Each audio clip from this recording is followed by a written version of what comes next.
पाकिस्तान के अंदर इस वक्त जो लड़ाई जारी है वो एक इशू के ऊपर है कि जो फरवरी 8 को इंतखाबात हुए उसके ऊपर तनाज़ात हैं, उसके ऊपर पाकिस्तान तहरीक इंसाफ के जो लोग हैं, उम्मीदवार हैं, वो कह रहे हैं हमारा मैंडेट चोरी हुआ है।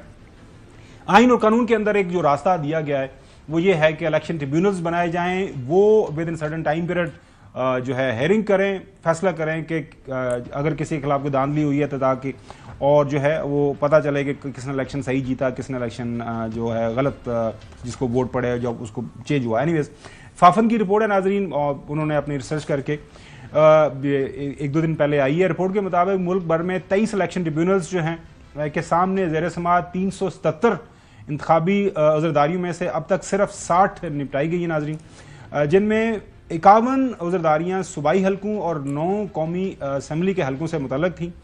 रिपोर्ट के मुताबिक फैसलाशुदा 60 में से 56 दरखास्तें खारिज और 3 दरखास्तें मंजूर की गई हैं।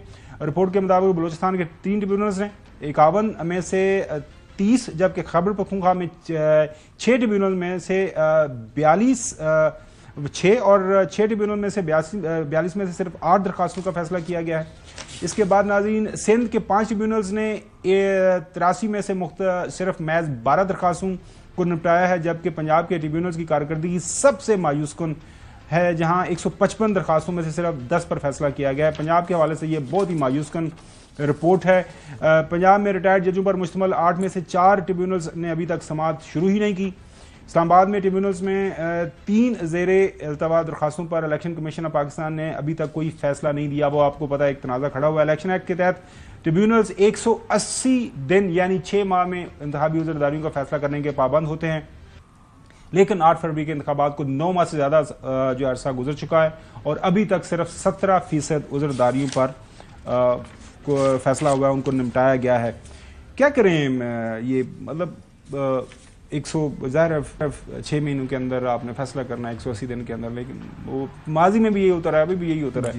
ये किसकी फाफन की तो जानिबदार है, मैं तो पहले भी दफा कह चुका हूं। ये तो फैक्ट्स है यार, इसमें इसकी तो जानबदारी वाली कौन सी बात? रद्दी की टोकरी से ज्यादा इसकी अहमियत नहीं है। देखिए कोई वैसे बात यह है कि ये रिपोर्टें फाफिन की इनकी अहमियत मैं तब दी जाऊं, तब इनको अहमियत दूं जब ये कोई बिल्कुल न्यूट्रल ग्राउंड के ऊपर नहीं, ये तो उन्होंने फैक्ट्स कोड किया है। ये जो ट्रिब्यूनल जो है सपोजिटली 8 का फैसला किया 42 में से केपीके के अंदर, ठीक है जी, तो कम से कम केपीके वाली जो है वो वहां की तो अदलिया भी बड़ी मिसाली है और वहां के ट्रिब्यूनल भी बड़े मिसाली हैं, वहां पर भी आप कर लेते पाकिस्तान जी इलेक्शन कमीशन पाकिस्तान है, लेकिन ट्रिब्यूनल तो वही से अदलिया से लिए हुए ना, वहां पर जो मेन इशू तो यही है। इसका मतलब ये है कि जो आपकी खबर है उसके मुताबिक तो फिर ये अगर मामला ये जो चल रहे हैं जिस तरफ जा रहे हैं तो फिर तो ये कहानी बिल्कुल पीछे रह जाएगी ये फाफन की, ये जो इलेक्शन ट्रिब्यूनल्स की। जय साहब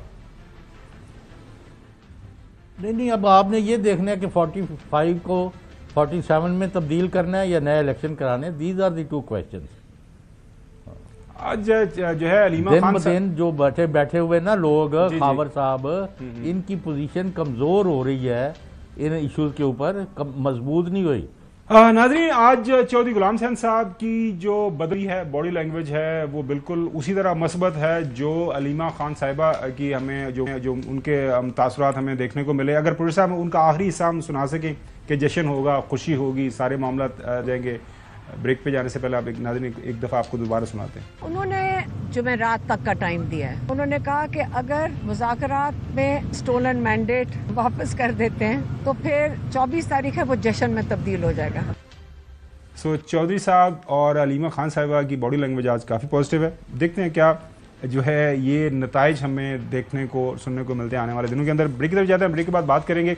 इस वक्त एपेक्स कमेटी का इजलास है, नेशनल एक्शन प्लान पाकिस्तान के अंदर जो दहशत गर्दी के बढ़ते वाक़यात है उस हवाले से क्या इक़दामात हुकूमत को मज़ीद उठाने चाहिए, बात ही चल रही है। बात करेंगे अपने डिप्टी ब्यूरो चीफ साहब के साथ। Stay with us.